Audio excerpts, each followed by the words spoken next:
Pada 14 Juli 2022, Presiden Jokowi meresmikan transformasi Gedung Sarinah di Jalan MH Tamrin, Jakarta Pusat.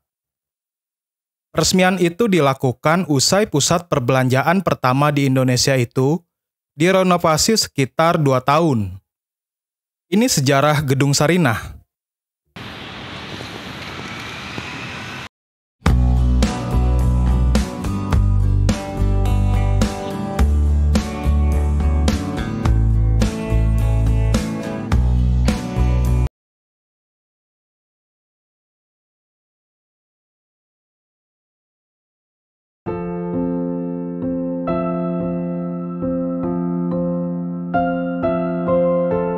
Ide pembangunan Sarinah muncul pada awal 1960-an.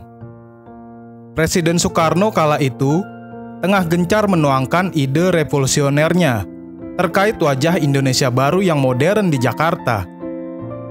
Banyak gedung megah dan patung-patung indah berdiri. Dalam visi Soekarno, Jalan Tamrin harus penuh dengan gedung yang paling sedikit tingginya 5 lantai.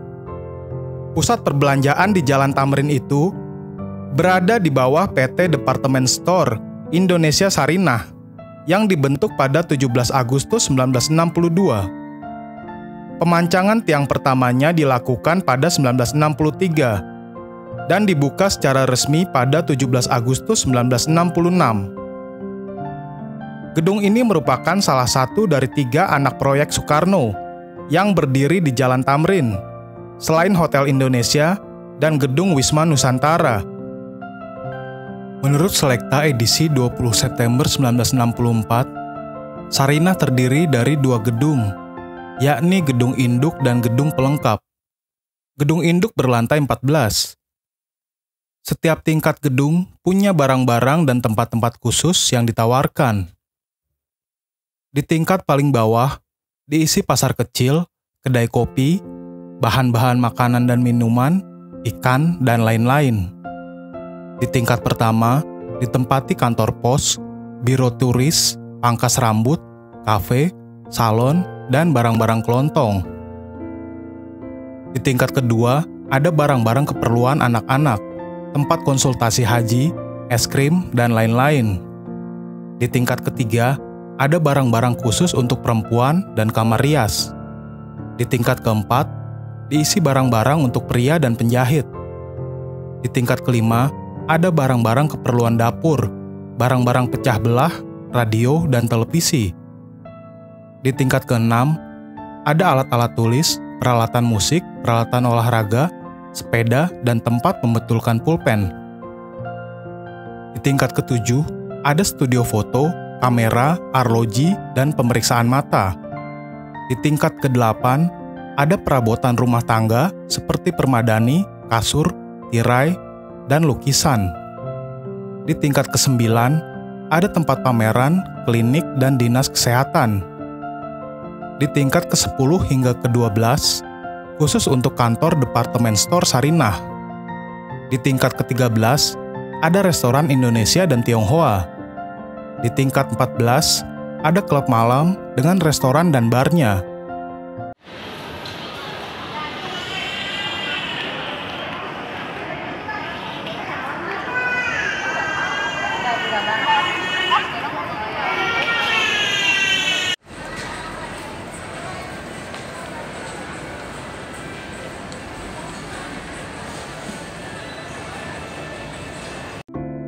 Sementara gedung pelengkap dimanfaatkan sebagai gudang, tempat menyimpan barang-barang kiriman dari Tanjung Priok dan sebagainya.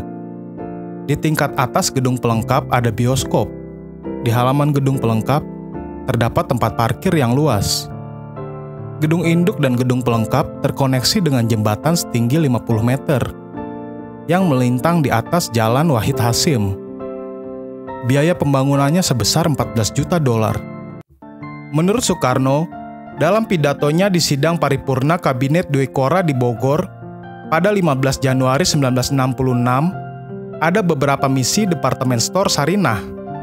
Pertama, menurunkan harga, menekan harga, dan stabilitas harga.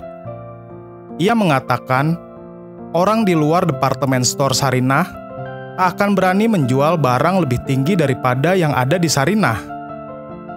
Kedua, Soekarno mengatakan, Sarinah juga alat distributor legal. Bung Karno mengatakan, Sarinah hanya akan menjual barang-barang buatan dalam negeri, yang boleh impor hanya 40%. Soekarno berambisi, jika Sarinah di Jalan Tamrin sukses, maka akan dibangun pula di Jakarta Utara, Jakarta Selatan, dan Jakarta Timur. Sarinah bukan sekedar nama. Ia memiliki pertalian emosional dan personal dengan Soekarno. Sarinah ikut andil membesarkan Soekarno saat keluarganya pindah dari Surabaya ke Mojokerto, Jawa Timur. Ketika itu, usia Soekarno masih 6 tahun. Sarinah diakui Soekarno di dalam buku Bung Karno, Penyambung Lidah Rakyat Indonesia, yang ditulis Cindy Adams, bagian dari rumah tangga keluarganya. Sarinah tidak dianggap sebagai pelayan. Di keluarganya, Sarinah hanya membantu segala aktivitas ibunya.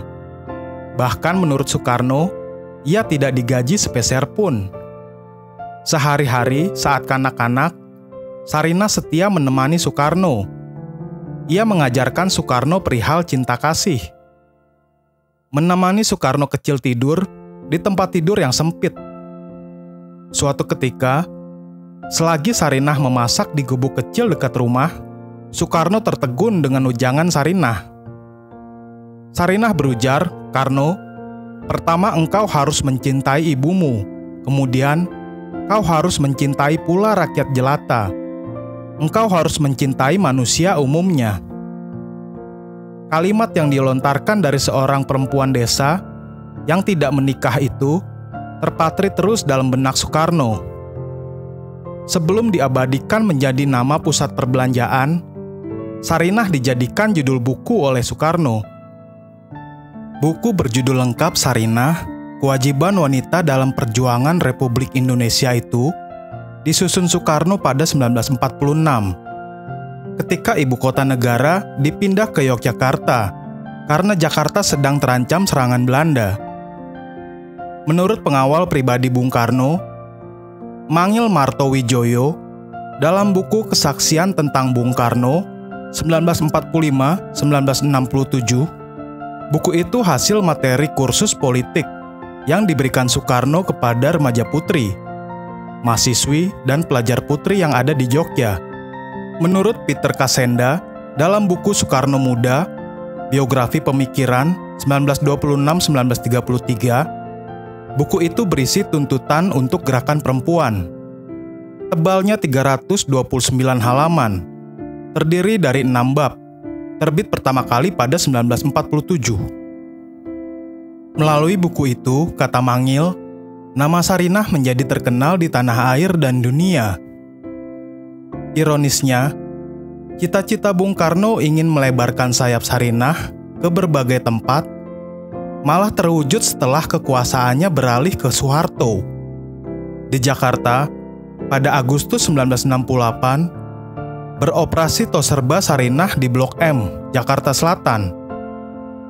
Letaknya di seberang terminal bus Blok M, bersebelahan dengan komplek Pasar Melawai. Luasnya hanya kurang lebih 2/3 luas satu lantai Sarinah di Jalan Tamrin. Barang-barang yang dijual di sini antara lain kebutuhan pangan, perabotan rumah tangga, sepatu, pakaian, arloji, piringan hitam, dan ikan hias. Ada pula sebuah kafe dan sebuah bank.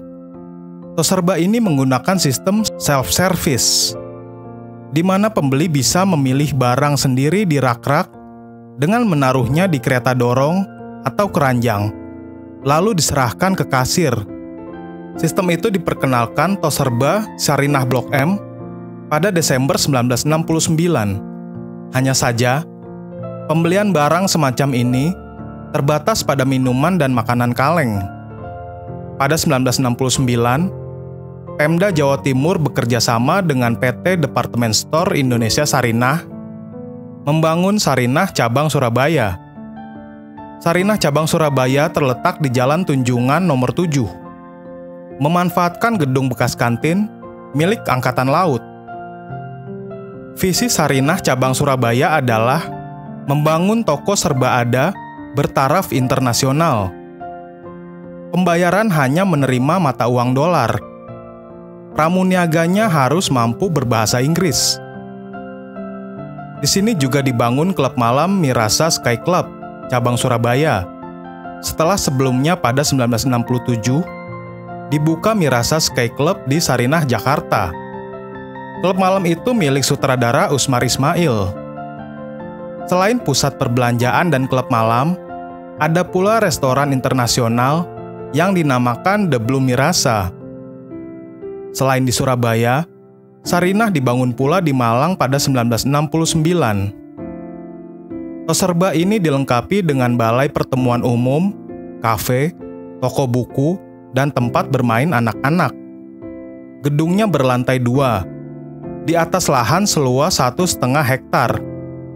Letaknya ada di Jalan Jenderal Basuki Rahmat nomor 2A. Pembukaannya dilakukan pada 20 Mei 1970.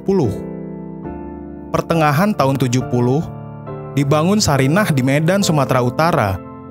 Dan akhir 1970, Sarinah dibangun di Makassar, Sulawesi Selatan. Salah satu yang menarik dari Sarinah wajah baru di Jalan MH Tamrin adalah ditemukannya relief yang terdiri dari 15 patung berwujud petani, nelayan, pedagang, kerbau, dan ikan. Relief itu setinggi 3 meter dan panjangnya 12 meter. Relief itu sempat ditutup ketika perubahan desain Sarinah pada 1980-an dan ditemukan kembali pada awal 2021 saat dilakukan pemugaran.